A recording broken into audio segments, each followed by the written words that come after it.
Est-ce que tu peux apporter ma tablette, s'il te plaît? Qui est dans mon sac. Qui est dans mon sac.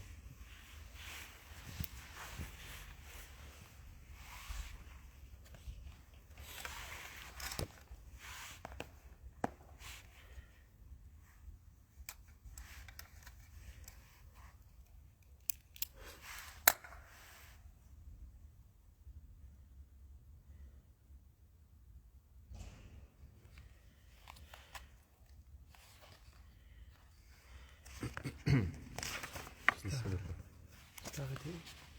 Je pense à la page 40, 39. Oui, c'est ça. Oui, c'est ça. Page 39.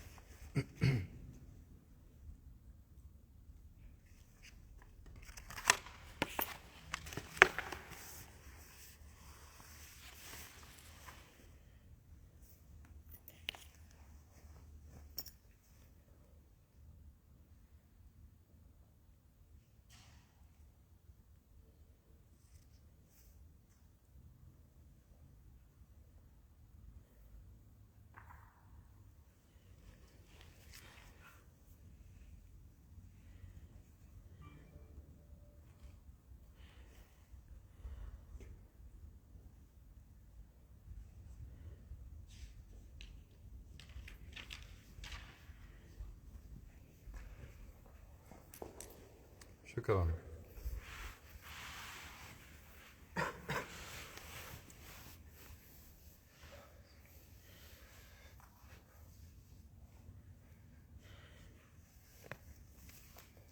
Je vais noter ou non? Je peux ou pas? J'ai envie de commencer à suivre à peu près, de savoir qui sont les gens qui viennent régulièrement, etc. Comme ça, si on fait, une personne fait un livre, normalement si une personne fait un livre du début à la fin, on lui donne quelque chose, une attestation bien. Parce que jusqu'à maintenant, je n'ai pas la possibilité de savoir qui vient souvent, qui vient de temps en temps. Donc je vais... Mais c'est vraiment juste à titre informatif, hein, j'en fais rien. C'est juste pour moi, pour pouvoir voir un peu, noter aussi à chaque fois le nombre de personnes. Inch'Allah.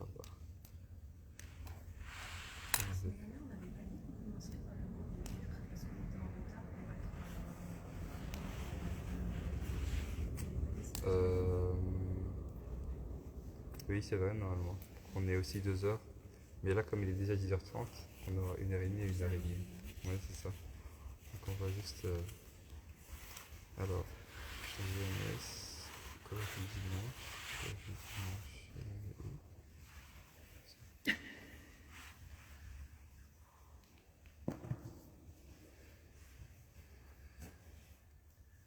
alors...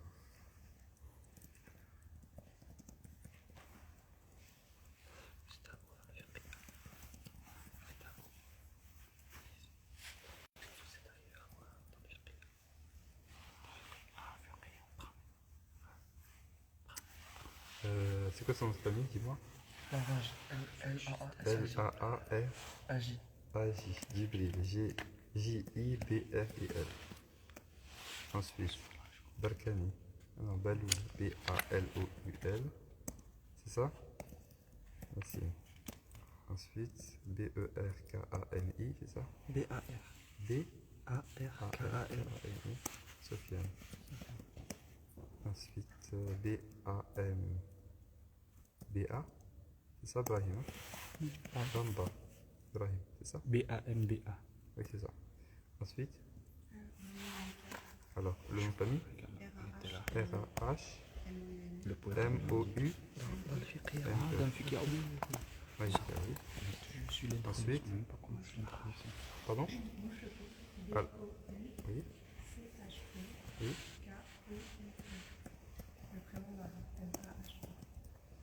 Très bien. Ensuite, H-E. E, pardon, H-E. Ah, pardon, H-U.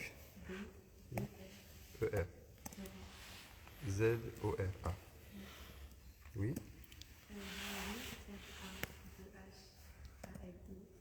A-L. I. Ah, pardon. S-H-E-R-I-M. E. Ah oui, Inès. M-A-H-I. Oui, شكرا. جواد. Hamiti. Jawed.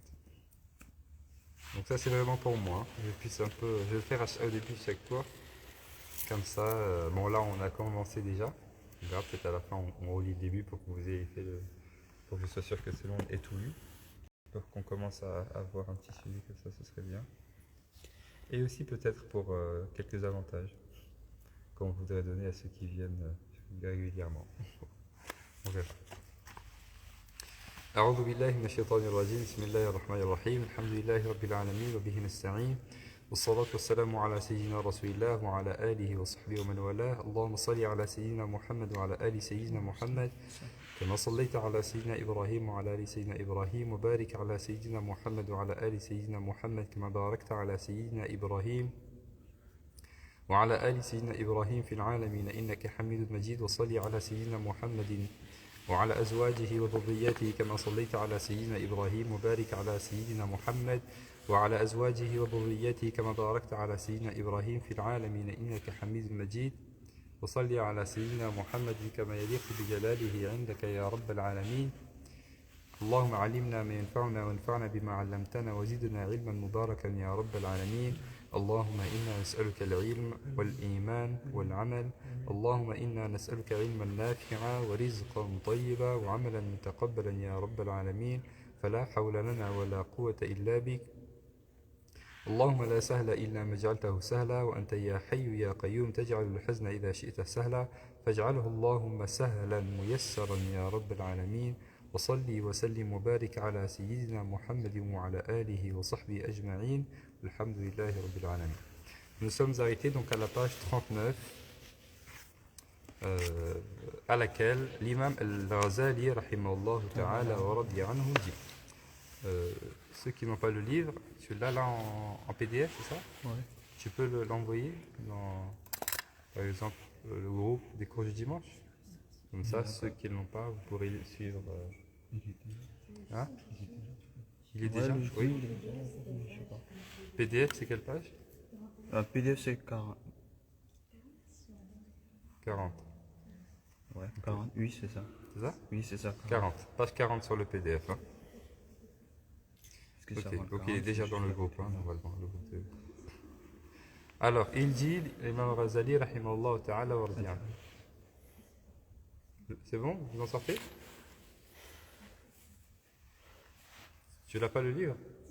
Celui-là. D'accord. Il nous dit, rahimahullah ta'ala wa radiya anhu, je rappelle, l'imam Ghazali, il est... quel siècle, l'imam Ghazali? Il est mort en quelle année? 505. Combien? Oui, 1111, c'est ça. 1111 qui correspond à quelle date de l'Hégire? 500? 505. C'est ça, 505. Hein, donc c'est vraiment le tout début du XIIe siècle et tout début du VIe siècle pour nous. Et un de ses élèves, mais un de ses élèves qui est très avancé. Hein. Quand on dit élève, il ne faut pas penser que c'est une personne débutante. Donc c'est un élève de l'imam Ghazali, mais qui a étudié pendant des années et qui est lui-même un savant.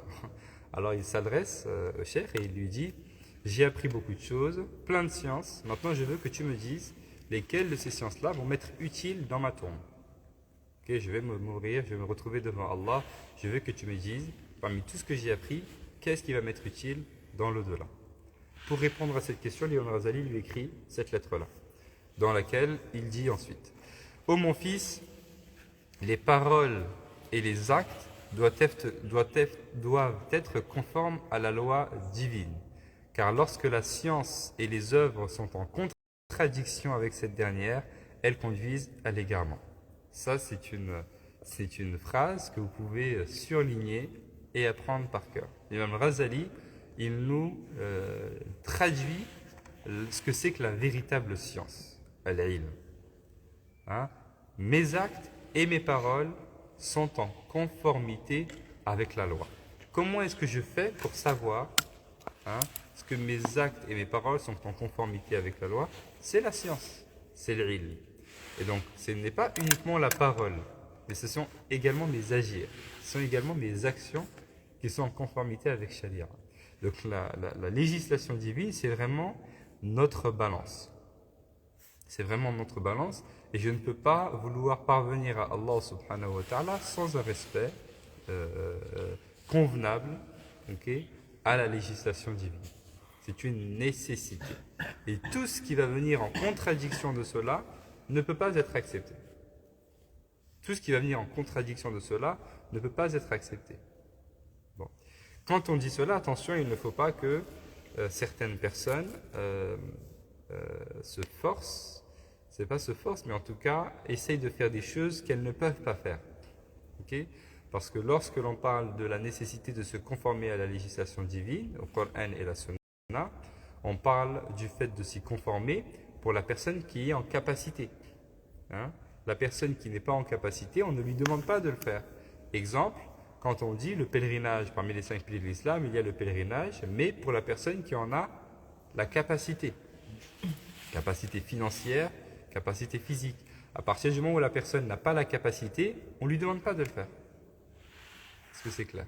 Donc tout ce que l'on demande dans la législation divine, on le demande pour la personne qui est en capacité de le faire. Ceci en conformité avec le verset à la fin de Surat al-Baqarah dans lequel Allah subhanahu wa ta'ala dit « La yukallifu Allahu nafsan illa wus'aha » Allah n'impose pas à une âme ce qu'elle ne peut pas supporter. On retrouve dans ce verset « La yukallifu » on retrouve le terme « La yukallifu Allah » yukallifu kallafa. Ça vous fait penser à quel mot? Kallafa. Ça vous fait penser à quoi? Hein? Comment? Khalifa? Non, en arabe c'est khalifa, c'est avec un kha. C'est autre chose, hein? C'est le calife. Hein? Au mukallaf, on a déjà parlé du mukallaf à plusieurs reprises. Kallafa, hein, il a responsabilisé, el mukallaf, le responsable. Donc Allah dit dans le Coran, la yukallifu. Allah ne rend pas responsable une personne qui ne peut pas faire ce qu'on lui demande de faire. Okay. Exemple, un enfant. Est-ce qu'il est mukallaf? Il n'est pas mukallaf. Alors je ne peux pas le réprimer, le réprimander parce que, par exemple, il n'a pas fait la prière, parce qu'il n'a pas jeûné. Okay. Il n'est pas mukallaf. La personne qui n'est pas douée de raison, qui n'a pas de raison, hein, je ne peux pas, pareil, lui faire la sanctionner parce qu'elle a fait telle ou telle chose. Elle n'a pas de raison. Elle n'est pas douée de raison. C'est clair? Donc là, yukallifullah. Pareil, la personne qui n'a jamais entendu parler de l'islam.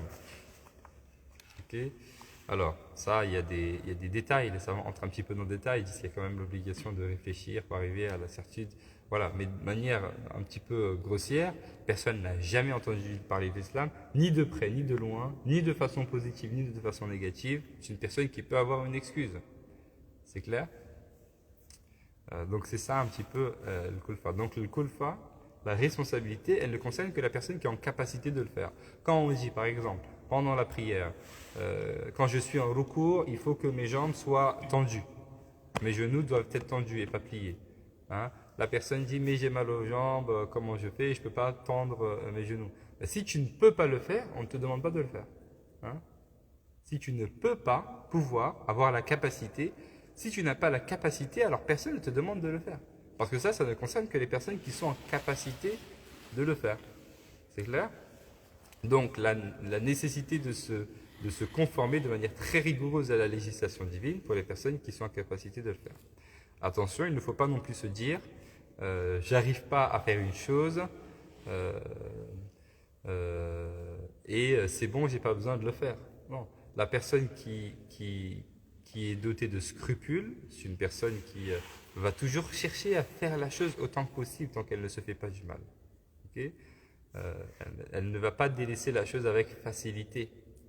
Hein, j'essaye de le faire, j'y arrive pas, ben c'est bon, je passe à autre chose. Non, j'essaye de trouver une solution. Et s'il n'y a pas de solution et que je ne peux pas le faire, eh bien là, on ne me demande pas de le faire, très simplement.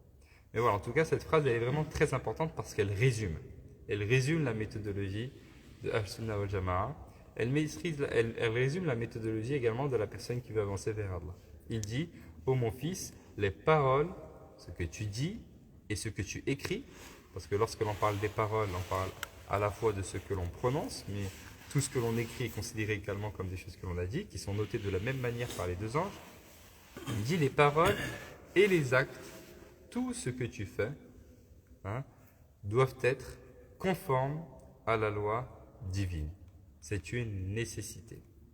Et là, il n'est pas en train d'ajouter tout ce que tu fais doit être conforme à la loi divine et tu dois t'assurer que tout ce que font les gens doivent être conformes à la loi divine. On ne t'a pas responsabilisé sur les gens. Tu es responsable de ta personne. Allah dit dans le Coran,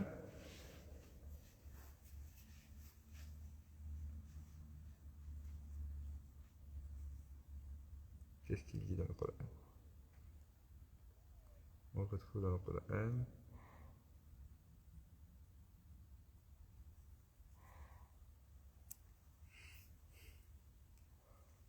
Bon, en tout cas, dans le sens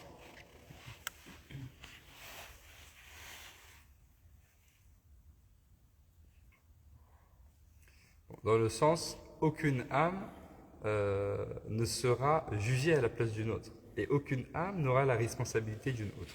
Chacun répondra de ses propres choses. Donc moi, je ne suis pas... Hein? Le père ne portera pas le fardeau du fils et le fils ne portera pas le fardeau du père. Chacun sera jugé en fonction de ce qu'il aura fait. C'est ça. Voilà, la version française. Donc c'est ça. Okay? Personne ne sera jugé à la place de l'autre. Donc ça, c'est très important. Pour ne pas que notre regard se promène sur les gens.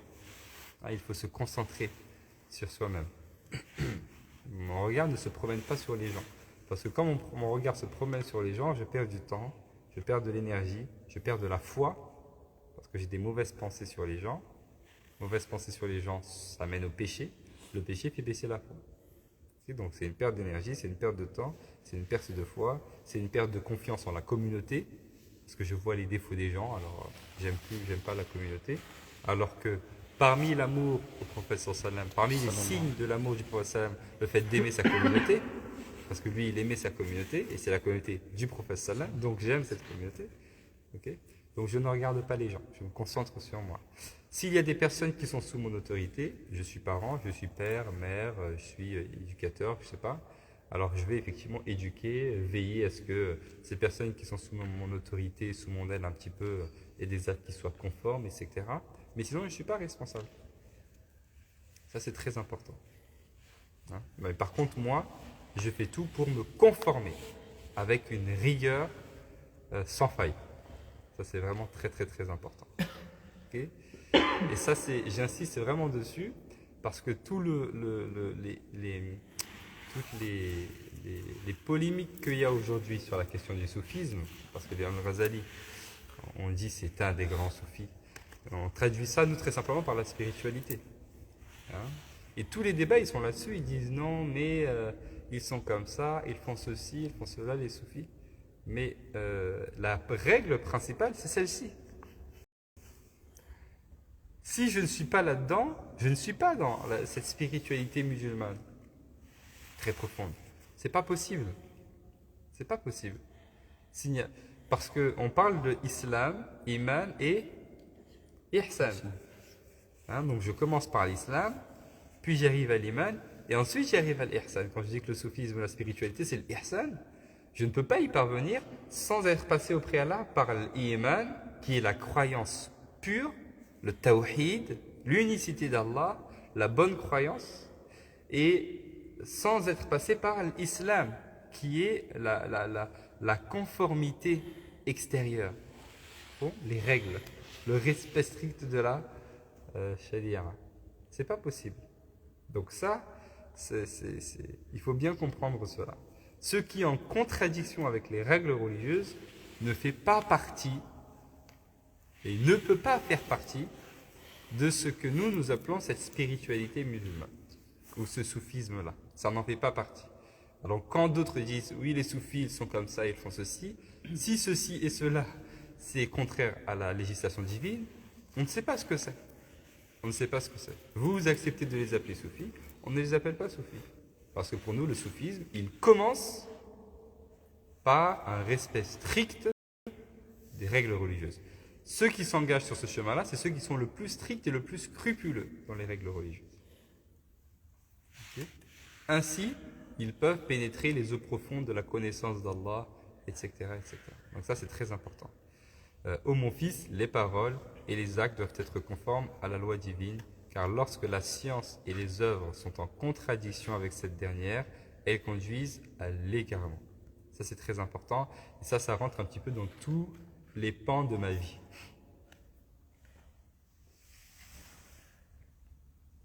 Donc il dit, ô mon fils, les paroles et les actes doivent être conformes à la loi divine, car lorsque la science et les œuvres sont en contradiction avec cette dernière, c'est-à-dire la science et les œuvres sont en contradiction avec les règles juridiques, avec la législation divine, avec la loi divine, alors ceci ne peut conduire qu'à l'égarement.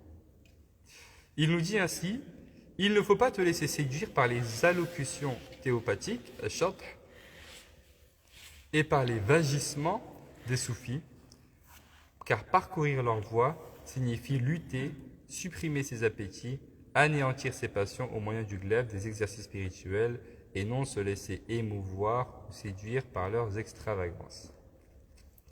Donc, on a déjà parlé de ça un petit peu la semaine dernière, c'est la dernière chose sur laquelle on s'est un petit peu arrêté. Al-Shabh, ou bien les allocutions théopathiques. Allocution, c'est un discours. Théopathique, qui met Dieu, théopathique, théologie, etc. Théocratie. Donc ça fait référence à la divinité, au Dieu. Pathique, au centre. Donc théopathique, qui met Dieu au centre. Donc allocution théopathique, ce sont les discours qui mettent Allah au centre. Ce sont les discours sur Allah, les paroles sur Allah, le fait de parler d'Allah subhanahu wa ta'ala.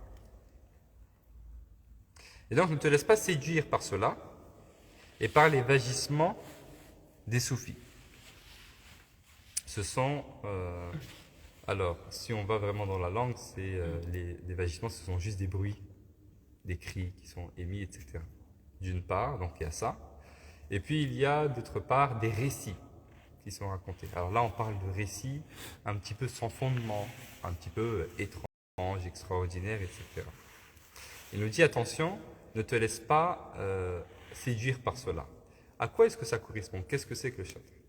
Le shatr, c'est, ou bien tammat, parce qu'en arabe, il utilise le terme de وينبغي لك أن لا تغتر بشطح وطامات الصوفية.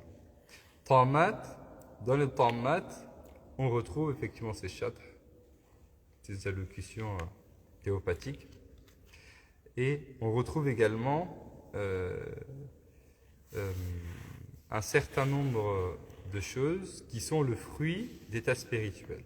Okay, il y a des grands savants de la spiritualité, des grands savants de l'islam, etc., qui atteignent parfois un niveau spirituel très élevé, une relation très forte avec Allah subhanahu wa ta'ala. Ce sont des êtres humains comme vous et moi, mais ce sont des personnes qui sont très versées dans la spiritualité, des savants dans la spiritualité, et qui parfois ressentent des choses qui sont extrêmement fortes, qui vivent des choses qui sont extrêmement fortes. Okay? Et ce qu'ils vivent est tellement fort qu'ils n'arrivent pas à trouver les mots pour le dire. Ils n'arrivent pas à exprimer ce qu'ils veulent dire. Okay? On ne peut pas comparer les deux choses, mais nous, si on voudrait un petit peu expliquer la chose, on pourrait parler du fait, par exemple, que quand on fait la prière, ou quand on lit le Coran, ou quand on fait dua ou du dhikr, on ressent quelque chose à l'intérieur. On ressent une certaine tranquillité intérieure. Et on aimerait pouvoir expliquer cette tranquillité, par exemple, à la personne qui n'a pas pris le même chemin que nous. On lui dit, fais la prière, tu vas voir, tu vas ressentir un truc, mais je ne sais pas, j'arrive pas à expliquer qu'est-ce que c'est. Parce qu'en fait, il faut le vivre. Et lorsque la personne va le vivre, elle va ressentir cela également et elle va comprendre. Je dis souvent, personne ne peut comprendre cela, sauf ceux qui ressentent la même chose. Sauf ceux aussi qui font la prière. On n'a pas besoin de parler. Tu pries, je prie, on sait ce qu'on ressent quand on fait la prière. C'est clair? Là, ces personnes-là, savants ou savantes, ont atteint un niveau spirituel tellement élevé qu'ils ressentent des choses qu'ils ont envie d'expliquer, mais qu'ils ne trouvent pas les mots pour les expliquer. Alors, ils les expliquent d'une manière ils utilisent des phrases que les gens ne comprennent pas. Ils utilisent des formulations qu'il est compliqué de comprendre pour les gens. Okay? Et certaines de ces formulations-là, leur extérieur, ce qui nous paraît, est en contradiction avec la législation divine, hein, dans ce qu'ils disent. Souvent, ce sont des comparaisons et des choses comme ça, mais ce qui nous apparaît est en contradiction avec la législation divine. Alors, pour nous, on ne peut pas accepter une chose qui est en contradiction avec la législation divine. Lorsqu'une chose est en contradiction avec la législation divine, on ne peut pas l'accepter. Parce que comme j'ai dit donc, la dernière fois, al-fiqh yahkum ala al-tasawwuf was-soufi la yahkum ala al-faqih. Parce que la jurisprudence domine la spiritualité. Hein, les règles religieuses dominent la spiritualité. Okay? Et la personne qui se dit soufi ou très ancrée dans la spiritualité ne domine pas le juriste, la jurisprudence. C'est clair?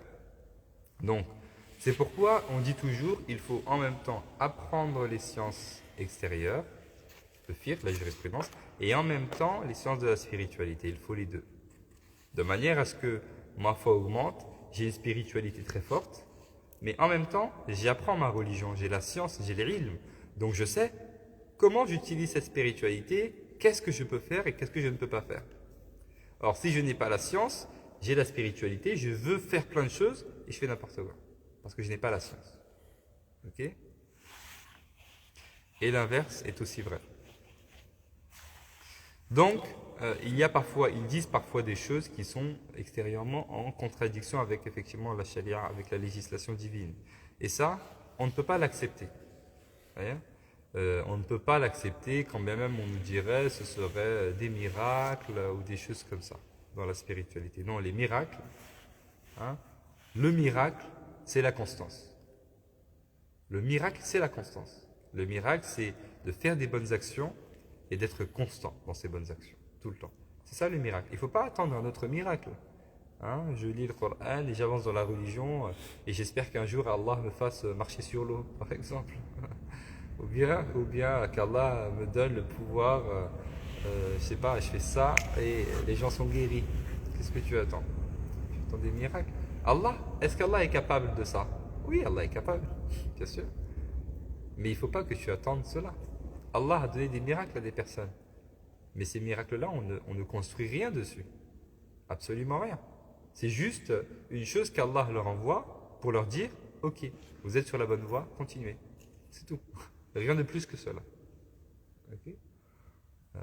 Donc, mon miracle, c'est de rester constant. C'est ça que je veux. C'est faire des bonnes actions, m'éloigner du mal et faire ceci toute ma vie. Et c'est le plus difficile. Oui. C'est pas vrai, les femmes, du coup, qu'on peut guérir par l'aide d'Allah. Pardon? On peut guérir par l'aide d'Allah. Moi, je pensais que quand Bien sûr. une personne elle tombait malade, que Allah peut donner la maladie, il peut aussi l'enlever à. Tout à fait. Donc, même si. Même s'il n'y a pas de cause, c'est ça? Vous voulez dire? Oui, même s'il n'y a pas de cause. Donc ça, Allah subhanahu wa ta'ala fait avec les causes, sans les causes, pour les causes, contre les causes. Il fait ce qu'il veut. Ok? Ce qu'il veut. Mais nous sommes dans un monde de causes. Donc il nous demande de faire les causes. Nous, on fait les causes. Mais Allah n'est pas attaché aux causes. C'est pourquoi nous, on fait les causes sans avoir la certitude sur les causes, mais en ayant la certitude sur le causateur, qui est Allah. Okay? Lorsque je suis malade et que je prends un médicament, je fais la cause. Si on me dit, tout le monde me dit, voilà, les scientifiques disent c'est ce médicament et que je suis confiant un petit peu, je prends ce médicament. Mais je n'ai pas la certitude sur le médicament. Ma certitude, elle est sur Allah. C'est Allah qui va mettre l'ordre dans le médicament que je vais guérir ou pas. C'est clair? Lorsque je prends un couteau pour couper la viande, je n'ai pas la certitude que le couteau coupe.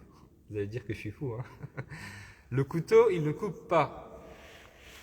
Le couteau coupe parce qu'Allah a mis son ordre dans le couteau de couper. Et si Allah enlève son ordre, le couteau ne coupe pas. Ibrahim alayhi salam, vous connaissez l'histoire d'Ibrahim et son fils Ismaïl.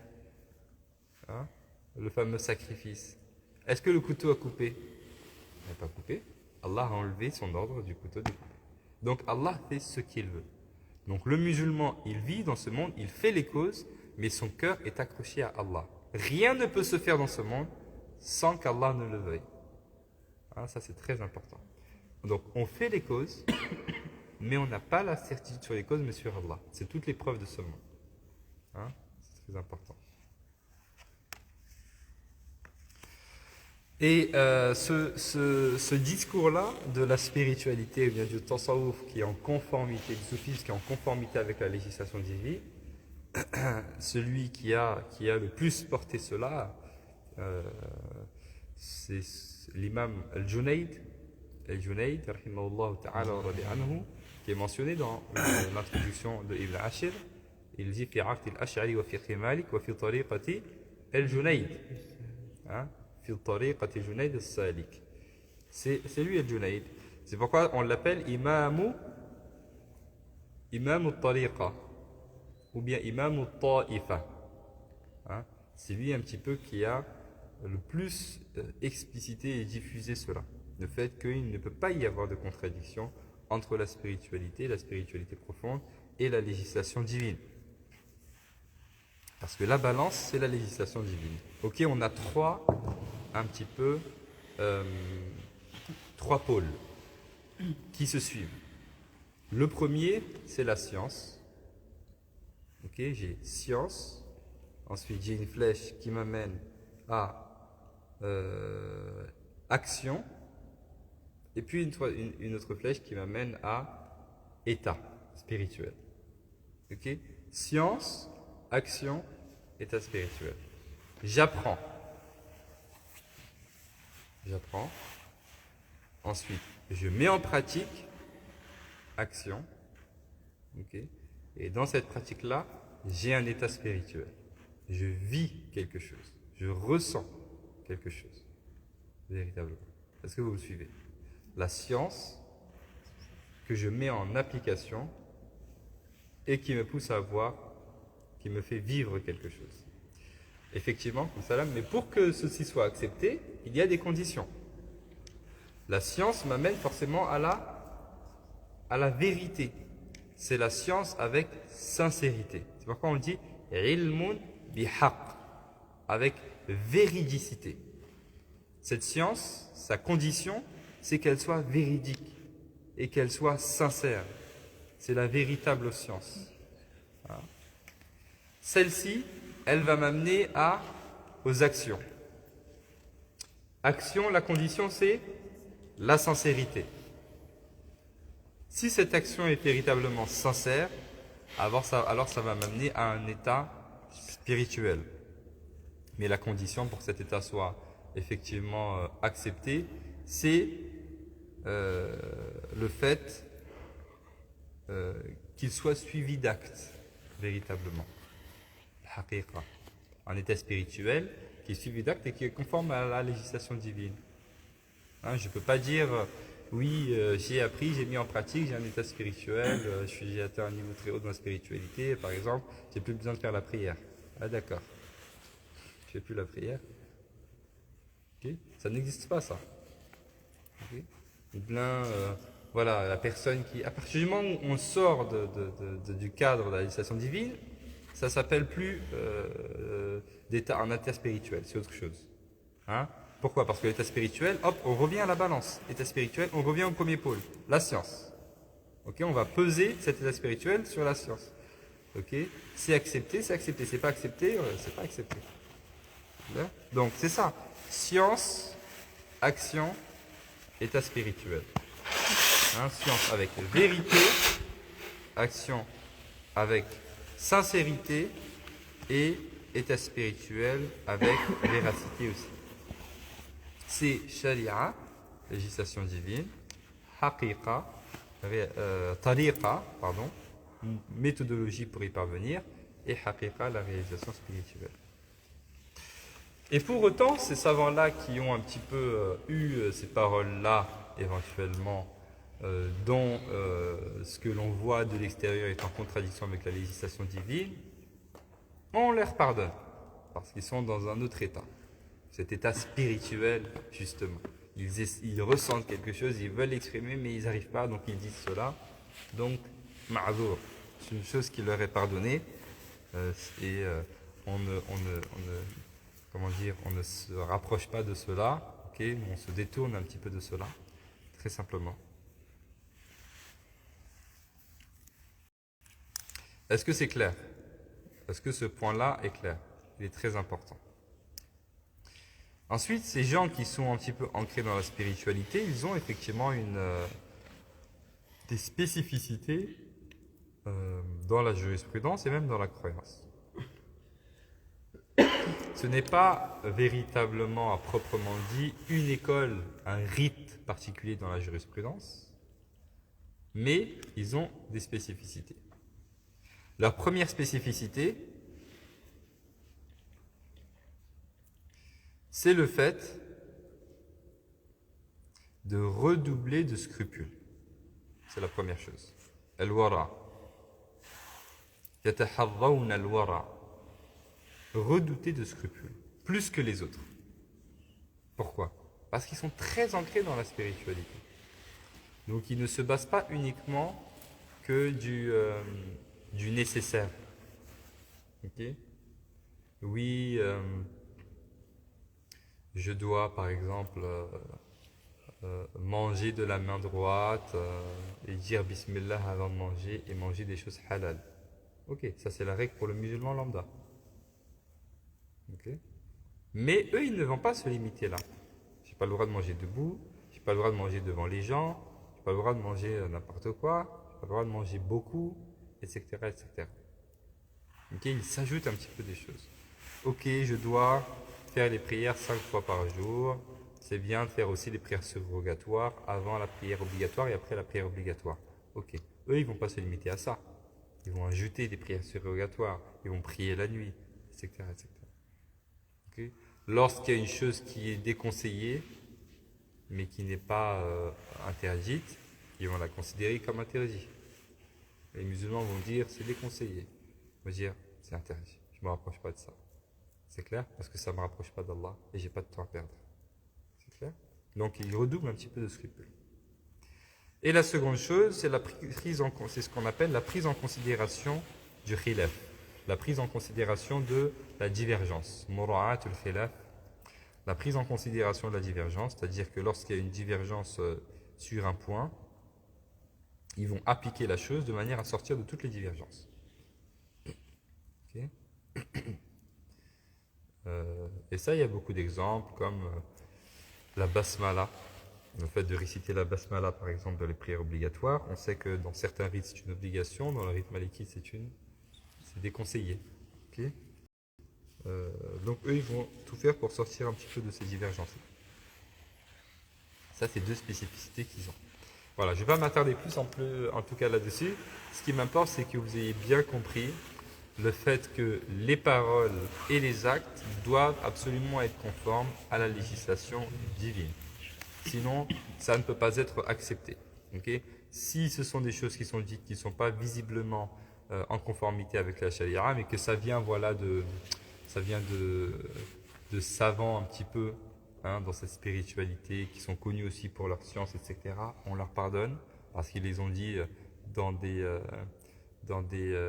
états très spirituels. Okay? Je vous donne un exemple, pour que ce soit plus concret. Juste pour ne pas déformer le texte.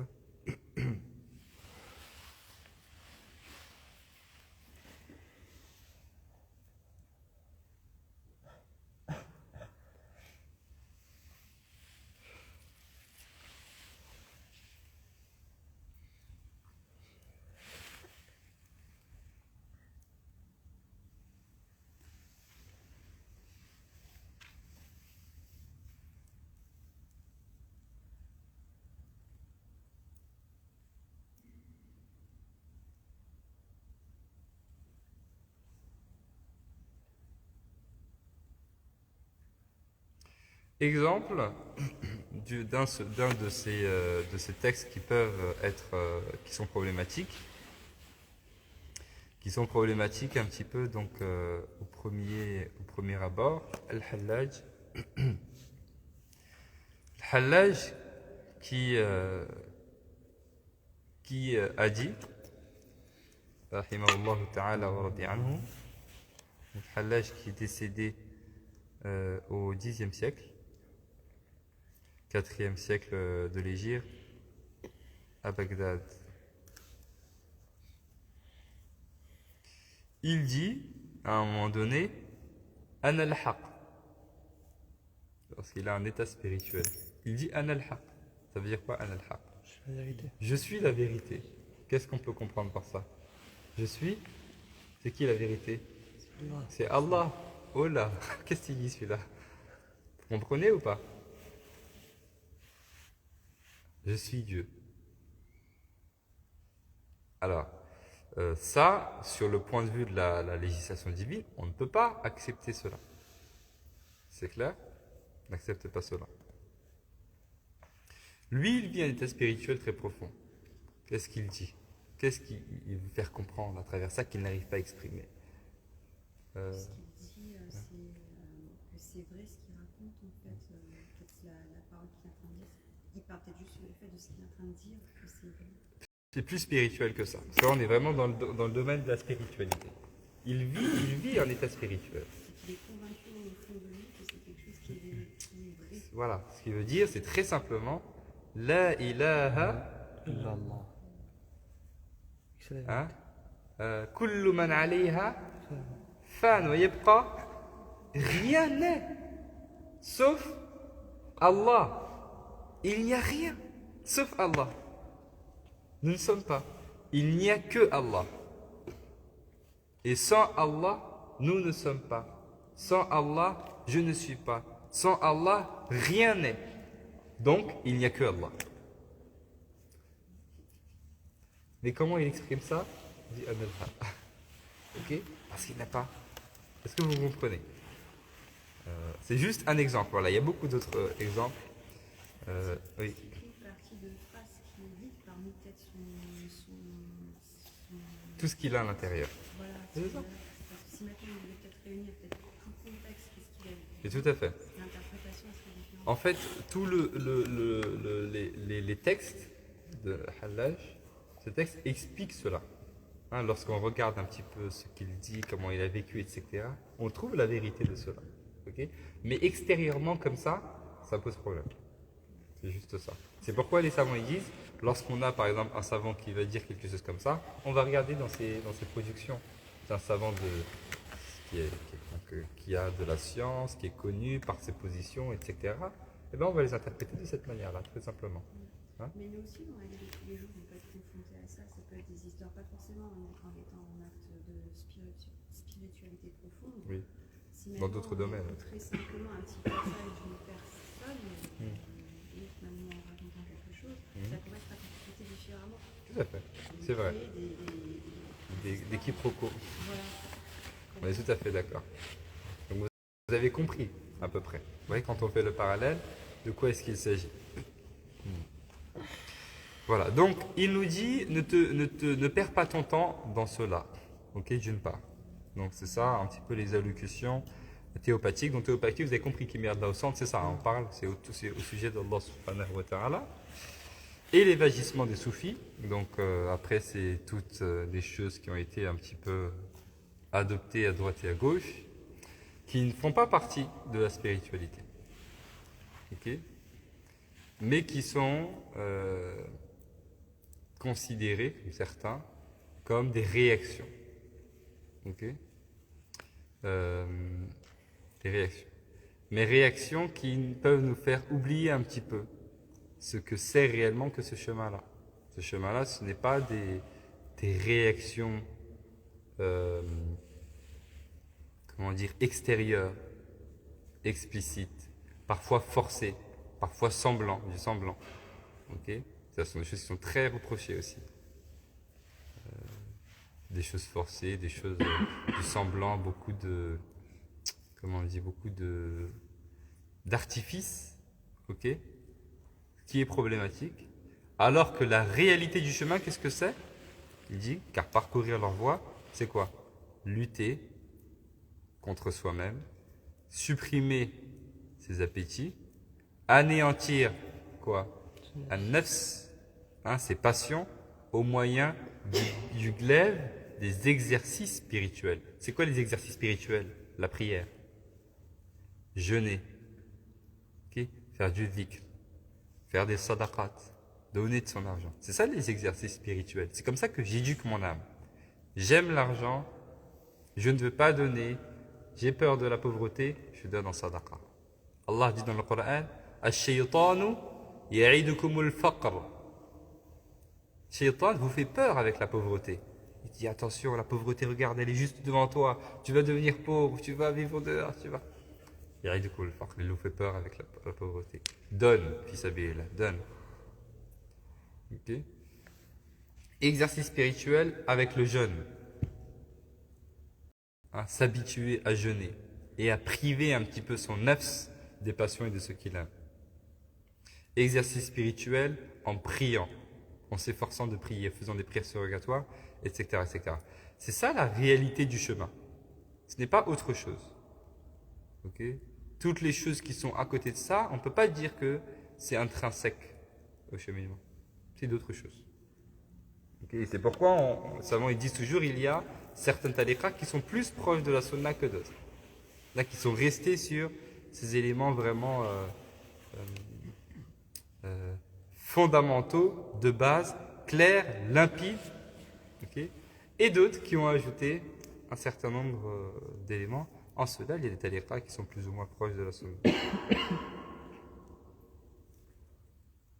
Donc, il nous dit, ne sois pas impressionné par tout ce que tu vois, par les gens qui se disent de la spiritualité. Ne sois pas impressionné. Le chemin, il dit, c'est les paroles et les actes en conformité avec la loi divine, car lorsque la science et les œuvres sont en contradiction avec la loi divine, alors elles mènent à l'égarement, premièrement. Deuxièmement, le chemin, c'est lutter, supprimer ses appétits, anéantir ses passions au moyen des exercices spirituels. Il dit l'imam al-Busayri, le nafs c'est comme un enfant. Tu dois l'éduquer comme un enfant. L'enfant, si tu l'habitues, je sais pas, au biberon, bah, quand tu vas vouloir lui retirer le biberon, il va faire un scandale. Il ne voudra pas. Okay? Si tu l'habitues à quelque chose, il va s'habituer, il ne pourra plus se retirer. Le nafs c'est pareil. Faire attention. N'habitue ton nafs qu'aux bonnes choses. Sinon, tu vas avoir beaucoup de mal à le corriger. Okay? À l'enlever. Et non pas se laisser émouvoir ou séduire par leurs extravagances. Ne pas se laisser émouvoir et se séduire par leurs extravagances. Si c'est vrai, ce qu'ils font, ils ont vraiment des états spirituels, etc. Allah yataqabbal. Et si c'est faux, Allah yataqabbal. Moi, je n'ai pas de temps à perdre. Okay? Donc, la méthodologie de la spiritualité, c'est une méthodologie de ilm, de science d'abord. Cette science, je l'ai mis en application, ça me donne des états spirituels que les gens n'ont pas besoin de voir. Okay? Moins les gens en voient et moins les gens en savent, et mieux c'est. C'est entre moi et Allah. Peut-être entre moi et Allah et mon cher. Rien de plus que ça. Ensuite, il nous dit, rahimallahu ta'ala wa radi anhu, sache que la langue débridée et le cœur distrait par de futiles désirs sont des signes funestes. Ash-shaqawa, des signes de la tristesse.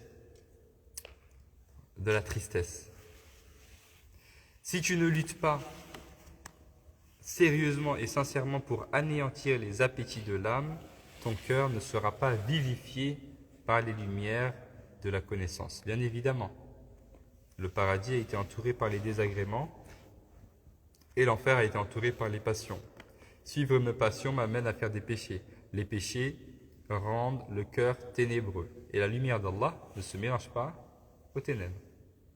Al-ilmu nurun.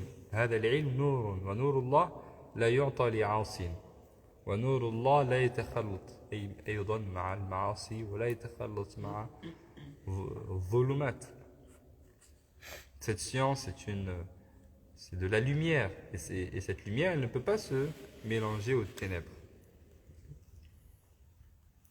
Donc si tu ne luttes pas sérieusement et sincèrement pour anéantir un petit peu cette passion de l'âme, ton cœur ne sera pas vivifié par les lumières de la connaissance. Anwar ou al-ma'arifa. De quelle ma'arifa on parle? De quelle connaissance on parle? On parle de la connaissance d'Allah. Ce qu'Allah nous demande, c'est cet objectif ultime. Hein, وَمَا خَلَقَتُ الْجِنَّ وَالْإِنسَ إِلَّا لِيَعْبُدُونَ لِيَعْرِفُونَ. Pour qu'ils nous connaissent. C'est de cette connaissance que l'on parle. Tu ne pourras pas arriver aux lumières de la connaissance, c'est-à-dire de la connaissance d'Allah. Tu ne pourras pas connaître Allah si tu ne t'éduques pas. Tu dois éduquer ton nafs pour avancer vers Allah subhanahu wa ta'ala. Oui? Langue débridée, c'est une personne qui parle à tout va. Débridée sans garde-fou. Sans garde-fou. Ok? Très simplement. Sans limite. Hein? Parce qu'on a parlé de ça dans l'initiation à la foi. Hein? Cette éducation-là, elle se fait sur tous les membres. Elle se fait sur les yeux, elle se fait sur les oreilles, elle se fait sur la langue, elle se fait surtout sur la langue. Hein? Parce que c'est le plus difficile. Hein? La langue, c'est vraiment... Il suffit de la bouger et je me mets à parler pendant une demi-heure. Et peut-être pendant une demi-heure, je ne fais que parler sur quelqu'un, sans m'en rendre compte. C'est un grand péché. Ok? Et le cœur distrait par de futiles désirs sont des signes funestes. Donc, je veux me rapprocher d'Allah, je veux connaître Allah, je veux avancer, il faut que je m'éduque. C'est une nécessité. Et cette éducation, elle se fait à travers cette spiritualité profonde. C'est la science du soufisme. Donc ça, le paragraphe qui a précédé, l'explication que je vous ai donnée du paragraphe précédé, c'est ce qu'il faut faire écouter à toutes les personnes qui critiquent cette spiritualité profonde, le soufisme, ils disent c'est ça, c'est ça. C'est pas ça, c'est ça. Je viens d'expliquer. Très simplement. Le reste, on ne sait pas ce que c'est. Allahu a'lam. Il dit ensuite, cela dit, sache qu'on ne peut donner de réponse verbale ou écrite adéquate à certaines de tes questions. Hein, puisque l'étudiant de l'imam al-Ghazali lui a demandé comment est-ce que je fais un petit peu, qu'est-ce qui va m'être utile dans l'au-delà, et il lui pose également un certain nombre de questions. Il dit, je ne peux pas répondre verbalement à certaines de tes questions, c'est pas possible. Si tu parviens à un état spirituel, où ton cœur est inondé de lumière, hein, cet état spirituel, qu'est-ce que c'est? Je me suis un petit peu exposé à la lumière d'Allah subhanahu wa ta'ala. Hein, je m'expose à la lumière d'Allah à travers l'évocation, je m'expose à la lumière d'Allah à travers le dua, je m'expose à la lumière d'Allah à travers la prière, etc. Je m'expose jusqu'à ce que je sois véritablement touché par cette lumière d'Allah et mon cœur s'illumine. Okay? Et j'ai effectivement un état spirituel. Il dit certaines questions que tu me poses, je ne peux pas y répondre comme ça en t'expliquant. Par contre, si ton cœur est inondé de lumière, alors tu en percevras le sens. C'est-à-dire, quand tu vas vivre cela, tu vas comprendre. Mais moi, je ne peux pas t'expliquer cela avec des mots. Autrement, il est impossible d'en percer le sens, car il s'agit de choses qui révèlent de l'expérience spirituelle. At-tajriba. Fais et tu comprendras. Fais avec véracité. Okay? Apprends avec véracité. Fais avec sincérité et tu auras le véritable état spirituel et tu comprendras sans qu'on ait besoin de t'expliquer. Il y a des choses qui ne se... C'est pas qu'elles ne se disent pas, mais on ne peut pas les dire. Ce sont des choses qui se vivent. Tout ce qui relève du goût spirituel, qu'est-ce que c'est que le goût spirituel? C'est le goût de ce que je ressens lors de cette expérience spirituelle. Hein, quand je fais dua, hein, par exemple, j'ai un moment de dua tous les jours. Tous les jours, je me dis, allez, tous les jours, avant de dormir, je vais m'asseoir avec mes ablutions et je vais faire dua pendant 5 minutes, par exemple. Tous les jours. Okay? Alors au début, c'est un peu dur. Hein, je fais quelques duas que j'ai l'habitude de faire. Après, j'ai des trous, je ne sais plus quoi faire, je ne sais plus quoi demander, etc. Je reste. Parfois, j'ai la flemme, etc. Mais au fur et à mesure, plus les jours passent et plus j'arrive à être un peu plus concentré, à être un peu plus sincère, à avoir des doigts un peu plus profondes, un peu plus dévouées, jusqu'à ce que ça devienne un véritable goût spirituel. Je vis véritablement quelque chose. C'est clair? Pareil pour le dhikr, c'est pareil. Pareil pour le Coran, la lecture du Coran, c'est pareil. Il dit tout ce qui relève du goût spirituel, al-dhawq, ne peut être décrit convenablement par la parole, tout comme la douceur de ce qui est doux et l'amertume de ce qui est amer ne peuvent être connus que par le goût. Hein, s'il y a un aliment que tu n'as jamais goûté et que je cherche à te le décrire et à t'expliquer qu'au fait, ce truc, il est vraiment très très amer, ben, tu ne pourras jamais le comprendre véritablement autant que si tu t'en prends un bout et que tu le mets dans ta bouche. Ok? Pareil pour quelque chose qui est sucré. Je peux te le décrire autant que je veux, mais si tu ne le goûtes pas, bah, tu ne connaîtras pas la vérité de cela. C'est vrai? C'est pareil pour le goût spirituel. Et c'est vrai pour le goût spirituel, même juste à l'écoute des hadiths du prophète sallam, ou bien à l'écoute du Coran, ou à l'écoute d'un dars, etc. Il dit, on raconte qu'un impuissant, dans la langue arabe, les Innin. Les Innin, c'est celui qui est dans l'incapacité d'avoir des rapports intimes. Il est impuissant. Ok, parce que, on parle de l'homme, bien sûr, parce que sa partie intime ne lui permet pas, ok, d'avoir des rapports intimes. Donc, c'est ce qu'on appelle un impuissant. On raconte qu'un impuissant écrivit à un ami, lui demandant de lui expliquer le plaisir de l'union sexuelle. Alors ce dernier lui répondit « Mon cher, je te croyais uniquement impuissant. Or je constate maintenant que tu es aussi impuissant que sot, que imbécile. Car il s'agit d'un plaisir que l'on ne connaît que pour l'avoir goûté. Si tu l'éprouves, tu le connais, sinon sa description verbale ou écrite est inadaptée. » Hein? Il vient juste nous donner un exemple un petit peu de ce que je viens de vous dire. C'est exactement la même chose que cette relation-là intime. Cette relation intime, une personne qui est impuissante et qui dit « Vas-y, décris-moi, qu'est-ce que ça fait ?» Mais je ne peux pas te décrire. La personne qui connaît ça, connaît cela. Et la personne qui ne connaît pas ça, ne peut pas connaître cela. Donc c'est exactement la même chose. Il dit « Oh mon fils, certaines de tes questions sont justement du même genre. Quant à celles auxquelles on peut répondre, nous en avons déjà traité dans notre Ihya Ulumuddin et ailleurs. » Donc il nous dit très simplement certaines questions qu'a posées ce savant-là, étudiant de l'imam Ghazali. Certaines de ces questions, l'imam Ghazali a déjà donné des éléments de réponse dans les autres livres. Ihya Ulumuddin, on vous a apporté ici certaines parties de l'Ihya. Hein, parce que ce sont, comme je disais, tout ça, ce sont des livres traduits qui viennent tous du même livre. Hein, vous l'avez ici en bas. Vous voyez, Révification des sciences de la religion. À chaque fois, c'est écrit ici. Ça fait partie du même. Révification des sciences de la religion, c'est la traduction de Ihya Ulumuddin. Vous avez dans le livre Ihya Ulumuddin, c'est ça. Très simplement. Et Ihya Ulumuddin, l'imam Ghazali l'a écrit alors qu'il avait environ 40 ans. Donc déjà, après une longue expérience spirituelle, et il l'a écrit une fois qu'il a fini un petit peu son voyage, ses pérégrinations, comme on l'a vu, dans une partie des mondes musulmans. Hein, je vous renvoie à la biographie qu'on avait fait au début de l'initiation à la foi. Il dit, ce qui veut également dire que ce livre-là, Ayyuhal Walad, il l'a écrit après l'Ihya Ulumuddin, bien évidemment. Il dit, nous citerons ici quelques passages de cette œuvre en y renvoyant. Nous disons donc que celui qui parcourt la voie du soufisme, bien de la spiritualité, doit se soumettre aux obligations suivantes. Je veux avancer sur le chemin qui mène à Allah subhanahu wa ta'ala. Je veux avancer dans mon cheminement spirituel. Okay. Que dois-je faire? Trois choses. 3 étapes. Premièrement, professer une croyance intègre et pure de toute trace d'innovation blâmable. C'est la correction de ma croyance. Okay.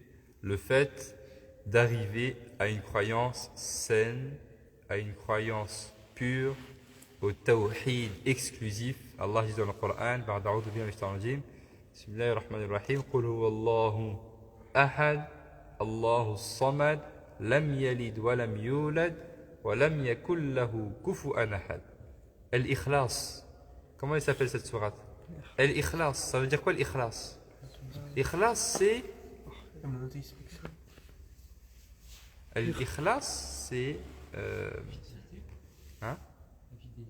Oui, c'est plus que la fidélité. L'ikhlas, c'est vraiment l'exclusivité. L'ikhlas, c'est l'exclusivité. Alors, ils l'ont interprété. C'est l'exclusivité du monothéisme. Le monothéisme exclusif, le monothéisme pur. Hein? C'est vraiment ça.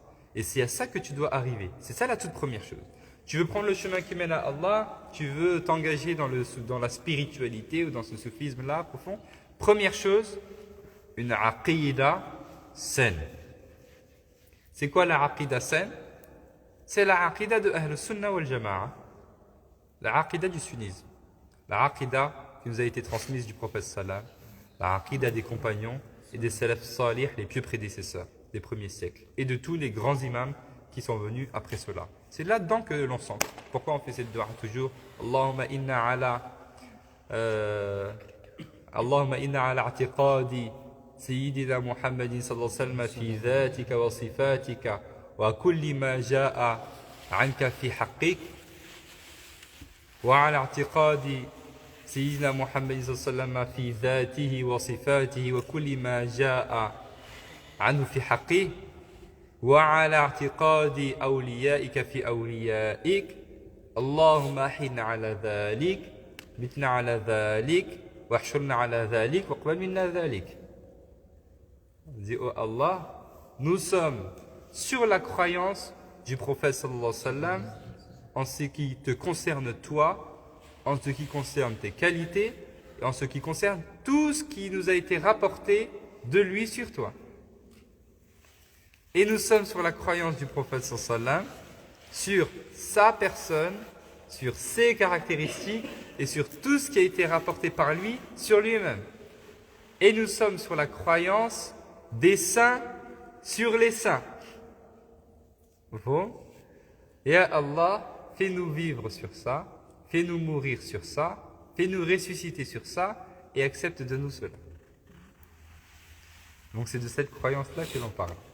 L'aqidah Ahl Sunnah wal Jama'a, qui est représentée par les deux écoles sunnites, les deux écoles de croyance, donc les deux rites, comme dans la jurisprudence on a 4 rites, les 4 écoles de jurisprudence, l'école Hanafite, l'école Malikite, l'école Shafi'i, l'école Hanbali. Aussi dans la croyance nous avons l'école Ash'arite, dont l'imam est l'imam Abul Hassan al-Ash'ari, et l'école Maturidite, dont l'imam est l'imam Abu Mansour al-Maturidi. Ce sont les deux écoles qui représentent un petit peu Ahl Sunnah wal Jama'a.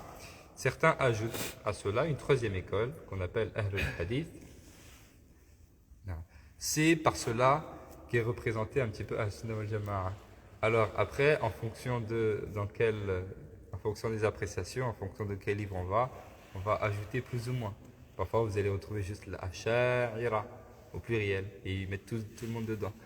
Quand vous allez trouver l'Ash'a'ira ou le Maturidiyya, juste les deux. On considère que Ahl Hadith, ils ont une méthodologie un peu similaire. Parfois vous allez trouver l'Ash'a'ira al-Maturidiyya Ahl Hadith. Parfois ils vont ajouter Ash'a'ira al-Maturidiyya Ahl Hadith al-Soufiyya. Parce que les Soufiyya aussi, ils ont certaines spécificités. Ils ont un scrupule supplémentaire et ils ont une prise en considération de la divergence supplémentaire, comme je vous expliquais déjà. Taïb. Donc toute première chose, arriver à cette croyance saine et pure. Donc ça c'est la première catégorie, c'est ce qu'on appelle al-dhat. La deuxième chose, qui fait aussi partie de la première catégorie al-dhat, c'est le fait de faire acte de repentir sincère après lequel on ne tombe plus dans le péché. Il nous explique les étapes du cheminement. J'arrive à une croyance saine, pure sur Allah subhanahu wa ta'ala. Très bien. Je prends conscience de cela. Je fais table rase du passé. Ok? Du passé faisant table rase. Vous connaissez ça ou pas? Vous ne connaissez pas. Tant mieux. Du passé faisant table rase, tout ce qui est passé, c'est fini. Je fais tawba, et on a déjà vu à plusieurs reprises les conditions du tawba. An-nadamu ala ma fat, wa niyatu alla yu'da ila dhanb, wa tarku al-ma'siyah fi sa'atiha in kana mutalabbisan biha. N'est-ce pas? les trois conditions du repentir, c'est le regret, l'intention ferme et sincère de ne plus jamais y retourner et délaisser le péché tout de suite. Et si ça se rapporte à quelqu'un, alors il faut absolument corriger. Hein. On peut ajouter la quatrième condition, si jamais il y a le droit de quelqu'un, hein, une personne qui est concernée, il faut réparer ce tort. Ok, j'ai parlé sur quelqu'un, je dois aller lui demander pardon. J'ai volé quelque chose, je dois lui restituer, etc. Donc deuxième chose, faire acte de repentir sincère, après lesquels on ne tombe plus dans le péché. Ensuite, c'est la deuxième catégorie. Pourquoi c'est la deuxième catégorie? Parce que les deux premiers, là, professer une croyance intègre et pure de toute trace d'innovation blâmable et faire acte de repentir sincère avec lequel on ne tombe plus dans le péché, ça concerne ma personne. C'est pourquoi je l'ai dit avat. Ça concerne la personne en elle-même. Par contre, la deuxième chose, ça concerne les autres. Hein? Al-akharin, vous mettez. Deuxièmement, al-akharin, ce sont les autres. Et quelle est cette chose qui concerne les autres? C'est le fait de se satisfaire, c'est le fait de satisfaire les adversaires de manière à ce que nul d'entre eux n'ait de réclamation à faire. Satisfaire les adversaires, satisfaire ceux qui sont en face de moi, de manière à ce que aucun d'entre eux n'ait de réclamation à faire. Et ensuite, troisième chose, qu'on peut appeler al-ilm wal-ma'lumat, al-ilm wal-ma'lumat, la science et les connaissances. Troisième catégorie, la science et les connaissances. C'est, il nous dit, acquérir la connaissance de la loi sacrée suffisamment pour observer les commandements d'Allah et acquérir des autres sciences, ce qui est nécessaire au salut. Donc on a trois un petit peu éléments. Premier élément, al-dhat, sur ma personne. Ma personne, corriger ma croyance, me repentir et prendre le chemin. Okay. Deuxièmement, les autres, al-akharin. Il faut satisfaire tout le monde. Je ne veux avoir de problème avec personne devant Allah subhanahu wa ta'ala. Ok? L'opprimé ou le victime d'injustice maudit l'oppresseur, l'agresseur, jusqu'à ce qu'il dépasse ce qui est nécessaire à la correction de la justice et qu'il devienne à son tour agresseur, oppresseur. Et devant Allah, les rôles seront inversés. Ok? Sofiane s'en prend à moi, je le maudis. Astaghfirullah, c'est juste un exemple. Je le maudis, jusqu'à ce que, ça y est, ça veut dire j'ai réparé l'injustice. Mais je continue à le faire, parce que je le fais avec les sentiments, avec oui, c'est injuste, etc. Jusqu'à ce que les rôles s'inversent. Et Yawm al-Qiyamah, plutôt que ce soit lui la victime, plutôt que ce soit moi la victime, ce sera lui. Vous comprenez? Il faut satisfaire tout le monde. De manière, quand on arrive devant Allah subhanahu wa ta'ala, on n'a pas de problème avec personne. On a trop de problèmes, barda. Après, on va faire des problèmes encore avec les gens. Déjà, si on arrive à se sauver nous-mêmes de ce qu'on fait, bien. Et troisième catégorie, al-ilmu wal-ma'lumat.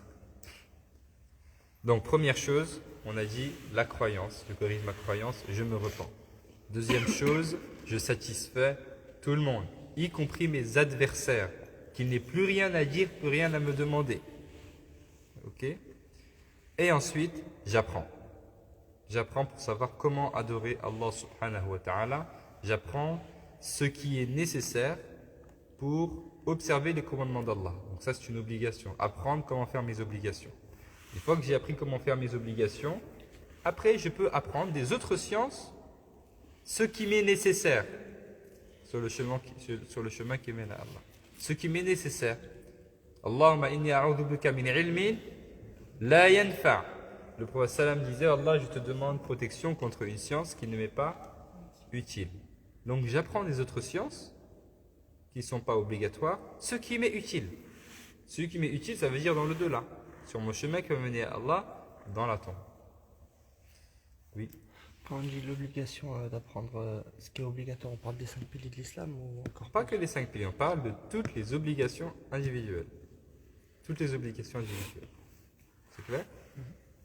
Il dit ensuite, rahimahullah ta'ala wa radiya anhu, on raconte que Shibli, diplomate d'origine et de formation, il quittera une prestigieuse carrière auprès de la cour pour s'adonner à la vie contemplative. Donc c'est un ascète qui quitte les hautes sphères pour se consacrer à Allah. On raconte que Shibli, rahimahullah, lui qui fut au service de 400 maîtres, 400 shuyukh, 400 éducateurs spirituels, a dit: j'ai lu 4000 traditions prophétiques. Traditions prophétiques, c'est les hadiths. C'est les hadiths. Il dit: j'ai lu 4000 traditions prophétiques, puis j'en ai choisi une seule. Parmi ces 4000 hadiths, ces 4000 ahadiths, ces 4000 traditions prophétiques, j'en ai choisi une seule que j'ai méditée, et c'est en elle que j'ai trouvé ma délivrance et mon salut. Vous voyez la différence de la vision un petit peu entre nous et eux. Il a choisi un hadith et il s'est arrêté dessus. Omar ibn Khattab radiyallahu anhu, il a pris, il me semble, de tête 9 ans pour apprendre la sourate al-Baqarah. Sourate al-Baqarah, il a pris 9 ans pour l'apprendre. On ne voit pas les choses de la même manière que eux. Je lui dis, là, il a choisi un seul hadith et il s'est arrêté dessus. Et nous, on est dans vraiment dans une religiosité fast-food. C'est vraiment le terme. C'est vraiment le terme. Quelqu'un avait partagé sur Twitter une vidéo que j'avais faite sur les madhab. La vidéo dure 1 heure. Et il y en a un qui avait commenté, on m'a montré le commentaire, qui a dit: j'aime bien l'imam Khalilou, mais il faut faire des vidéos plus courtes. Nous, je ne sais plus ce qu'il a dit, nous, on aime les trucs fast-food ou des trucs comme ça.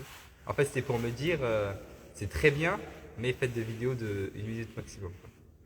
Vous voulez que je parle de madhab en 1 minute? Vous voulez que je vous explique c'est quoi madhab en 1 minute? Okay. Donc nous, on est vraiment tombé maintenant dans on veut rapide. On lit même plus, subhanallah. On lit plus. Même sur... et tout est fait pour pas qu'on lise. C'est-à-dire tu fais comme ça. ça. Ça c'est trop long, tu passes. Okay. Tu ne lis pas. Même l'écrit, on ne le fait plus. Maintenant, on fait des vocales. Au fond, tout doit aller vite. Mais on ne peut pas construire, on ne peut rien construire de cette manière-là. C'est pas possible. Parce que la construction, ça prend du temps. Comprendre, ça nécessite de chercher, de lire, de comprendre, de s'arrêter, de méditer. Nous, maintenant, on veut que tout aille vite. Et on ne peut pas construire quelque chose de durable de cette manière-là. Okay. Il vous dit, il a lu 4000 traditions prophétiques, il en a choisi une seule. Il s'est arrêté dessus et il l'a médité. Et il dit, et c'est en elle que j'ai trouvé ma délivrance et mon salut. C'est dans ce hadith-là que j'ai trouvé ma délivrance et mon salut. Cette tradition contient aussi bien la science des anciens que celle des derniers. Celle des anciens, des salaf, et celle des khalaf, de ceux qui sont venus après eux. Et je m'en suis contenté. Quelle est cette tradition? La voici. L'envoyé d'Allah, sallallahu alayhi wa sallam, a dit à l'un de ses compagnons: agis ici-bas en pensant au peu de temps qu'il te reste à vivre. Et agis pour l'au-delà en pensant que tu y demeureras pour toujours. Agis pour Allah en pensant aux besoins que tu as de lui et par rapport au feu de l'enfer en pensant à combien tu pourras le supporter. Il dit, rahimahullah ta'ala wa radi anhu, ce hadith est le suivant. L'envoyé d'Allah sallallahu alayhi wa sallam a dit à l'un de ses compagnons: ici et ci-bas, donc dans ce bas monde, dans dunya, dans ce peu de temps qu'il te reste à vivre là, pour ce laps de temps qu'Allah subhanahu wa ta'ala t'a donné, ta méthodologie pour cette vie-là, c'est le fait de penser au peu de temps qu'il te reste à vivre. C'est une vie qui est extrêmement courte. Un savant, pour nous donner un petit peu une image de l'éternité par rapport à ce monde, il nous dit, c'est comme si on remplissait toute la terre, c'est comme si on remplissait toute la planète de petits grains de riz. Vous voyez, c'est quoi un grain de riz? Tout petit. Imaginez, on remplit toute la planète de grains de riz. Agib. Oubliez la planète, juste la mosquée. Vous voyez la mosquée, comment elle est grande? Imaginez-vous qu'on remplisse la mosquée de grains de riz. La mosquée est pleine de grains de riz. Et il nous dit, tous les siècles, chaque 100 ans, il y a un oiseau qui vient, il prend un grain de riz et il repart. Et il revient 100 ans après. Quand est-ce qu'il va terminer? Quand est-ce qu'il va terminer au roi? Eh bien, il nous dit, lorsqu'il aura terminé, l'éternité n'aura pas encore commencé. Bon. Juste pour qu'on s'imagine un peu, parce qu'on ne peut pas, ce sont des choses qui dépassent l'entendement humain. Bon. Donc, qu'est-ce qu'on est, nous, dans ça? Et quelle est notre vie dans ça? C'est pourquoi il te dit, vis en pensant au peu de temps qu'il te reste à vivre. Et c'est très peu de temps. Qu'est-ce qu'ils vont dire les gens de l'au-delà lorsqu'on va leur demander? Allah subhanahu wa ta'ala dit dans le Coran, combien de temps ils sont restés sur terre? Hein? Ou une demi-journée. Un jour ou une demi-journée, on ne sait plus. Au fond, par rapport à l'au-delà, c'est strictement vrai. Donc, première chose, agis ici-bas en pensant au peu de temps qu'il te reste à vivre. Et la personne qui pense et qui agit en pensant au fait qu'il lui reste très peu de temps à vivre, c'est une personne qui va, qui va multiplier les bonnes actions, qui va faire attention à ce qu'elle fait, au fond, qui va faire des actes de qualité et avec quantité, parce que je vais bientôt mourir. Deuxième chose, et agis pour l'au-delà, pour l'akhira, pour la vie éternelle,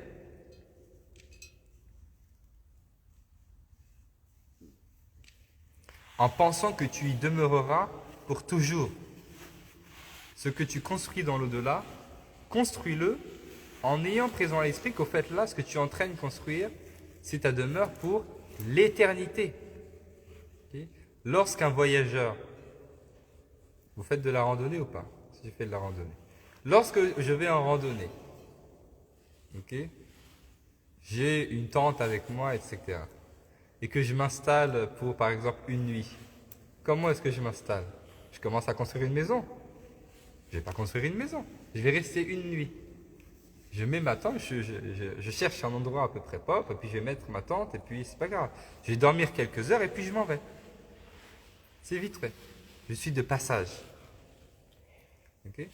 Par contre, lorsque j'ai acheté mon terrain, je sais que vraiment ce terrain, c'est le mien, j'ai acheté, c'est ma propriété, je vais vivre aussi, et j'ai bon espoir que ma descendance, toute ma descendance va s'installer ici pour des siècles, alors là, je vais vraiment prendre le temps de construire la chose avec qualité et vraiment comme il le faut. Parce que je sais que ça a vocation à être durable, de la même manière. Quand tu construis ton au-delà, tu es en train de construire, tu es en train de choisir ta position pour l'éternité. Ok? Je vais mourir. Au moment de la mort et après la mort, quel sera mon état? Ça dépend de ce que je suis en train de faire maintenant. C'est ça que je suis en train de construire. Ok?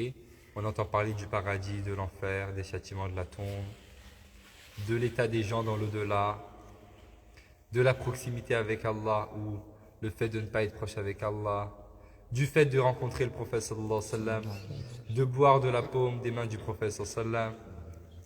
On parle des anges. Au fond, on parle de tout ça. Moi, quelle sera ma situation dans tout ça? Ça dépend de ce que je fais dans ce monde-là.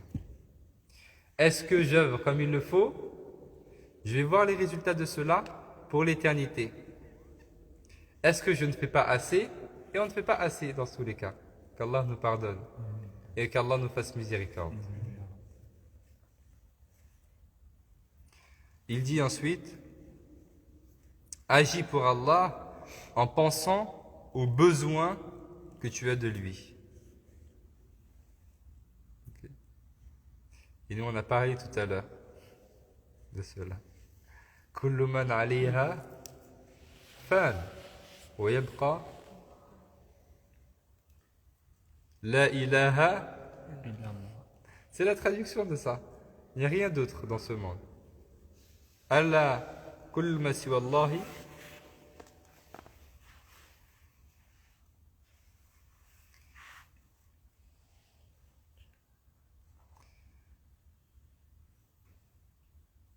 rien ne peut se faire dans ce monde sans Allah subhanahu wa ta'ala.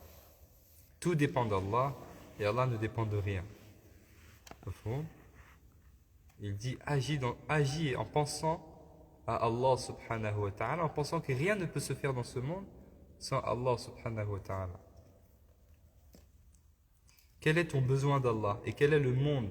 Quel est le besoin du monde d'Allah subhanahu wa ta'ala? Bon. Allah subhanahu wa ta'ala est derrière toute chose. Allah subhanahu wa ta'ala est derrière toute chose. S'il n'y a pas Allah, il n'y a rien.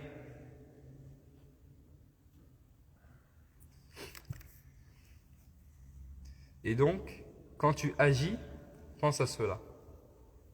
Quand tu pries pour Allah, sache que Allah est tout. Et sans Allah, il n'y a rien. Et ça, c'est un honneur qu'Allah te donne, de pouvoir te tenir debout et de lui parler. De parler à celui qui est derrière toute chose. Parler à celui qui est à l'origine de toute chose. C'est un honneur, c'est un cadeau qu'Allah subhanahu wa ta'ala te fait.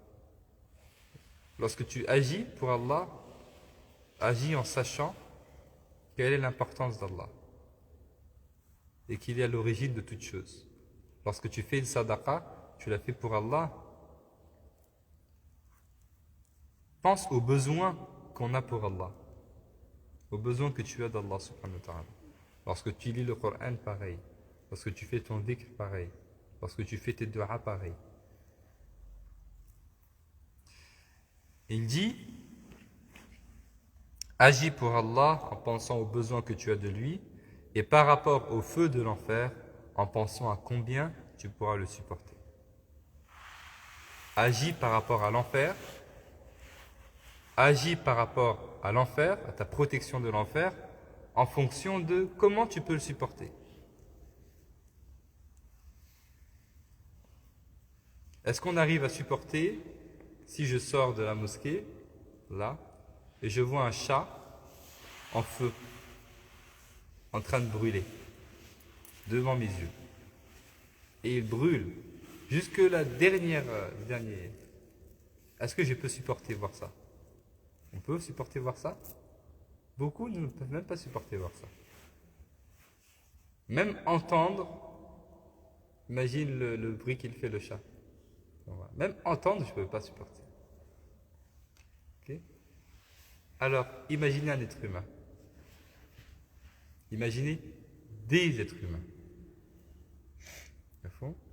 Alors, imaginez nous-mêmes. Est-ce qu'on peut supporter ça?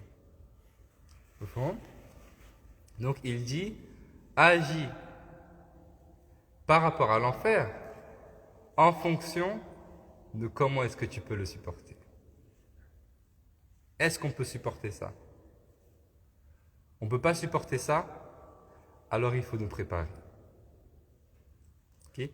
Il faut prendre toutes les provisions nécessaires. Il faut faire tout ce qui est nécessaire, de manière à être totalement écarté de cela. Agis avec l'enfer en fonction de comment est-ce que tu peux le supporter. Qu'Allah nous en donne la force. Ah.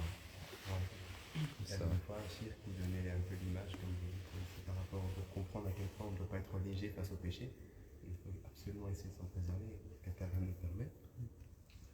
Ici, il donnait l'image d'une personne qui allume une allumette Ici, ça ne vient d'arriver de personne de mettre les doigts sur cette allumette-là. Parce que ça vaut, ça fait extrêmement mal, ne serait-ce que de se m'approcher, on a touché ses pieds. Il expliquait ici que ça, c'est du feu dans le monde d'ici-bas, et que ça n'a rien à voir avec le feu qu'on va rencontrer. Non, Avec la dans personne qui l'au-delà. en enfer rencontrera. Et donc il disait ici de conscientiser à chaque fois, parce que l'être humain est faible, on a été créé faible, on a une âme qui tend au péché, et donc parfois on est amené à être sur le point de la faire. Et de conscientiser cela avant de la faire, ici, si on prend vraiment conscience de cela, et Inch'Allah, on en Tout à est fait. très heureux. Qu'Allah nous en donne la force. Et il n'y a pas de fatalité. La fatalité n'existe pas. Ô mon fils, si tu connais cette tradition, ce hadith que l'on vient de citer, je le relis, agis ici-bas en pensant au peu de temps qu'il te reste à vivre et agis pour l'au-delà en pensant que tu y demeureras pour toujours. Agis pour Allah en pensant aux besoins que tu as de lui et par rapport au feu de l'enfer en pensant à combien tu pourras le supporter. Ô mon fils, si tu connais cette tradition, tu n'as nul besoin d'une science abondante. Médite aussi d'autres histoires comme celle-ci.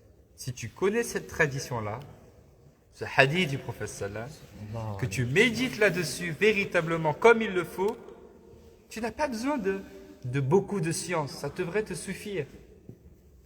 Tu devrais là-dedans trouver toute ta motivation. Médite là-dessus et aussi sur d'autres histoires similaires. Alors, Hatim al-Assam, on ne va pas lire, ça c'est 8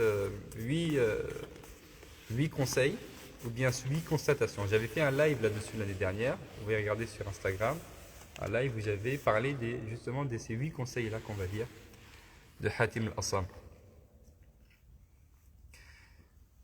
On lit juste le paragraphe et puis on verra les 8 conseils dans la semaine prochaine. Hatim al-Assam, rahimahullah ta'ala wa radi anhu, était un compagnon de Shaqiq al-Balkhi, rahimahullah ta'ala wa radi anhu. Un jour, ce dernier demanda à Hatim, « Tu m'as accompagné pendant 30 ans, quel avantage en as-tu tiré ?»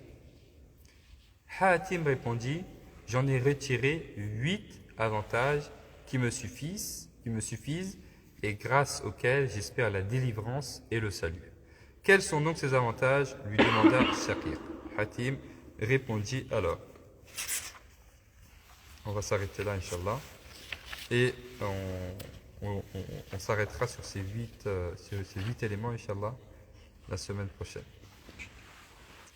Hatim al-Assam, vous avez une note de bas de page, donc disciple et ami de Shaqiq. Tout comme lui, il fut l'un des maîtres du Khurasan, on le surnomme al-Assam, qui veut dire le sourd, suite à une surdité qui l'avait frappé pendant une certaine période et qui disparut par la suite.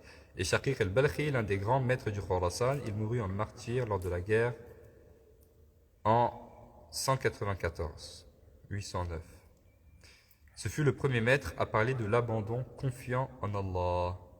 Tawakkul, confiance en Allah subhanahu wa ta'ala. Ça, j'ai fait plusieurs séries de live là-dessus, sur des petits récits, petites anecdotes que vous avez un petit peu vécues. On s'arrête là-dessus, Inch'Allah. Allah subhanahu wa ta'ala nous permette de mettre tout cela en application. Amen. Et nous en donne la force. Nous permette, qu'Allah nous permette, nous en donne la force. Et qu'Allah nous affermisse là-dessus. Qu'Allah nous accorde la constance et la permanence là-dessus. Et qu'Allah nous accorde la sincérité dans toutes les actions et dans tout ce que l'on dit, dans tout ce que l'on fait et dans toute orientation aussi. Et qu'Allah subhanahu wa ta'ala nous fasse mourir là-dessus. Qu'Allah ne nous fasse pas changer, ne fasse pas qu'on soit de passage sur ce chemin-là, mais qu'Allah fasse qu'on reste tout le temps sur ce chemin-là jusque le dernier souffle de notre mort, et qu'Allah nous donne une bonne mort, une mort similaire à ceux qui sont rapprochés d'Allah. Inch'Allah. Allahumma salli ala sayyidina Muhammad wa ala alihi wa sahbihi ajma'in. Alhamdulillahi rabbil alamin. On se prend 5 minutes et puis on fera le cours de fiqh, Inch'Allah. Tfaddal, tafadal Allah.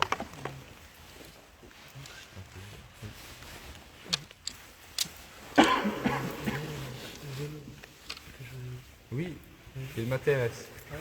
Enfin, après, ça dépend juste Ça dépend juste Un jour, je la ramène. taille.